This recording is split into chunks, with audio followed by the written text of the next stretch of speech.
going to revise the Mughal Empire in India. Okay, look at the map here because this will help you a lot to identify the Mughal Empire's place. You see this yellow or orange part? It's the Mughal Empire in India. Now we have four main objectives here that you need to make sure that by the end you're able to respond to all of them. Number one, you need to describe the rise of the Mughal Empire and how it started, and compare it to the Ottoman Empire's rise and how it started as well. Then number two, analyze the achievements of Akbar as the greatest emperor and compare it to the achievements of Sulaiman, the lawgiver in the Ottoman Empire. Then you need to list the triumphs and failures of Akbar's successors, those who followed Akbar and led to the decline, and then explain why the empire declined. As I told you before, when you study any empire, make sure you divide it into three parts. The beginning, how it started, the middle, how it continued to expand, and then the end, the decline. Okay? Then, how it started with an empire declining. An empire declining was called the Gupta Empire in India. What happened to this empire? It declined because of a lot of invasions from the Arab, from the Turks, from the Mongols, okay? And as usual, when an empire is declining, there is a chance for another empire to start. Now, the people who invaded were Muslim descendants, and their leader was Timur the Lame. If you remember, Timur the Lame at that time opposed the expansion of the Ottoman Empire in the east, while he was at the same time invading the Gupta Empire in India. So those people called themselves the Mughals, which means the Mongols. And the land they invaded had been through a long period of chaos, and the Gupta Empire declined, and it almost ended with the end of the capital, which is Delhi. Delhi Sultanate was the capital of the Gupta Empire. What was the capital of the Byzantine Empire that declined? Constantinople. So Delhi and Constantinople were the capitals of two of the empires that ended and allowed Muslim empires to start. Remember that, okay? So Constantinople was a Christian city, and here this was a Hindu one, Delhi. So Delhi was an Islamic empire based in a large part later after the Delhi of the Indian 320 years, for 320 years. And between the 13th and the 16th centuries, many different sultans ruled this place till Timur the Lame destroyed the city. The city was destroyed to the point that no bird moved for months, and this will remind you with Baghdad. If you remember, Timur the Lame burned Baghdad. Okay? And then the city was rebuilt in the 16th century, and a leader came to unify the empire. Okay? Is that clear? Who was this empire? His name was Babur. You need to compare Babur to Osman. Both of them are the founders of those two Islamic empires. Okay? So, Babur led a very huge army to defeat another army in Delhi, and was able to rebuild Delhi. And if you remember here, I told you that Delhi, before being a Muslim place, Rajputs were in Delhi, and mainly the Hindus. Okay? After the death of Babur, we have his son Humayun, who was not that of a great leader concerning invasions and expansions, but he had the same vision as his father. And that would remind you of who? Orkhan, the son of Osman, who also had the same vision of his father, but not with a lot of achievements. Then we have here Babur one more time. He was a brilliant general, and as you know, he was able to start the empire. Akbar's golden age. Here we have the main reason, or Akbar was the main reason for the expansion of the Mughal empire. Okay, so if you have any question that is asking you to discuss the reasons behind the expansion or the existence of the Mughal empire, you have to mention Akbar. Without Akbar, the empire wouldn't have lasted for so long and wouldn't have expanded that much. Okay, it's very important to compare Akbar to Sulaiman in the Ottoman Empire. Why? Both had great achievements that contributed to the existence of those empires. Now, it's very important to know that Akbar ruled India with wisdom and tolerance. And the idea of tolerance is so important in both empires. If you discuss tolerance in the Ottoman Empire, we see that Mehmed II allowed different religions, and he accepted people from different backgrounds when he opened Constantinople. Remember that it was a Christian place. He did not force the people to convert to Islam, and people lived together from different nationalities, different religions, and different backgrounds. Same exact case in Akbar's era. He also accepted different religions, and people lived well together under his era. He was a military conqueror.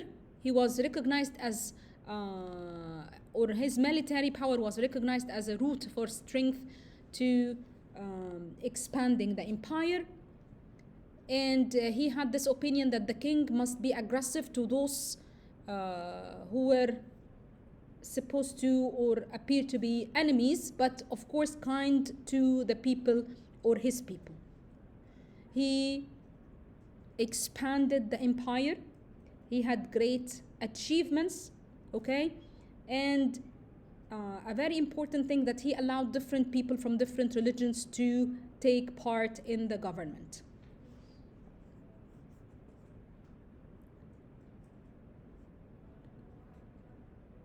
One more time for Akbar's golden age. Beside being a military ruler, he was a liberal ruler. This is related to his own ideas and how he governed his people. Okay? He continued the Islamic traditions of religious freedom. As I told you, he accepted different people from different religions. They were promoted. They took part in the government. He took their opinion. Some of them even were in control of some of the invaded places when he expanded the empire. And he proved that his tolerance, that he was tolerant by marrying a Hindu princess without forcing her to convert to Islam. And he also lowered the taxes on those who were not Muslims. Akbar was very wise, and he ruled through as I told you, he ruled through accepting others. And a very important thing to know about him is that he appointed Todar Mal, and he was the most important minister in the government. What did he do? Although he was not Muslim and he did not convert to Islam, he was so clever, and he created a very effective policy of collecting taxes that will not overwhelm the people. Those who were rich would pay the amount of money that would suit their wealth, and those who are poor would also pay the amount of money that they may or can afford.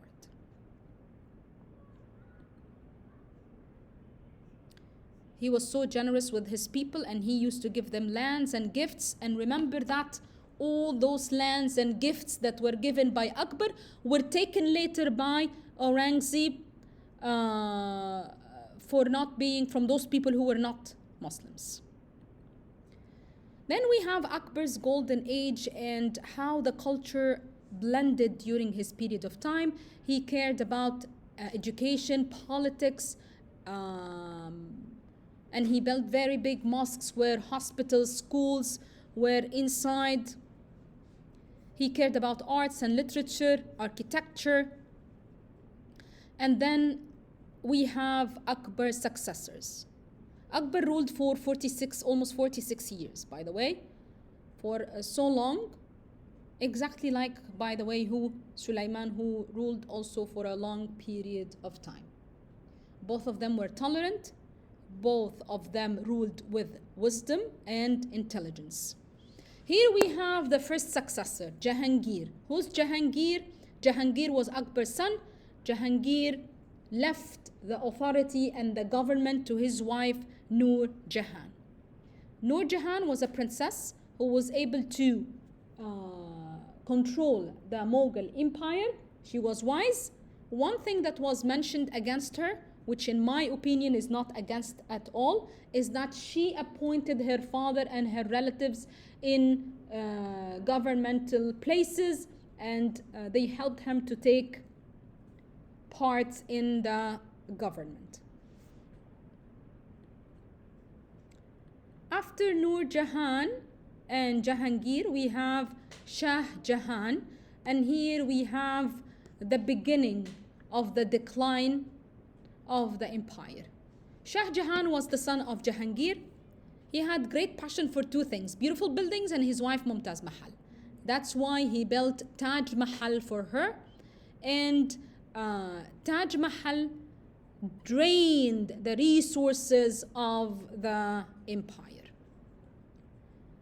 To ensure his wife's memorial, he built Taj Mahal, one of the most beautiful buildings in the world. It's a huge marble tomb that he built for his wife. Of course, they needed tools, roads, and many other stuff and raw materials, and he used to order those things from all around the world. He lived an extravagant life, and when he died, they found the mirror in his room for him to see Taj Mahal. It's very important to know that the people suffered during his age. Why did they suffer? Why did they suffer? He forced them to pay high taxes, and he was wasting the money on unnecessary things like gardens and monuments. His country was suffering. The farmers were suffering. No tools, no raw materials. And then instead of helping the people, instead of growing and helping the country to grow, he would just imposing taxes to support buildings, monuments, and to live an extravagant life. Which led to the fight between his four sons for the throne. And then we have his Aurangzeb, his son. He executed his older brother, and he arrested his father Shah Jahan and put him in prison till his death. And here we come to the last emperor of the Mughal Empire, Aurangzeb. Who's he? He's a Mughal emperor who ruled for 49 years. He was known for being the emperor of India. Why? Because India, or the Mughal Empire, was the biggest during his era. He was a military conqueror. He invaded many places, but he didn't care about his people. People suffered during his era.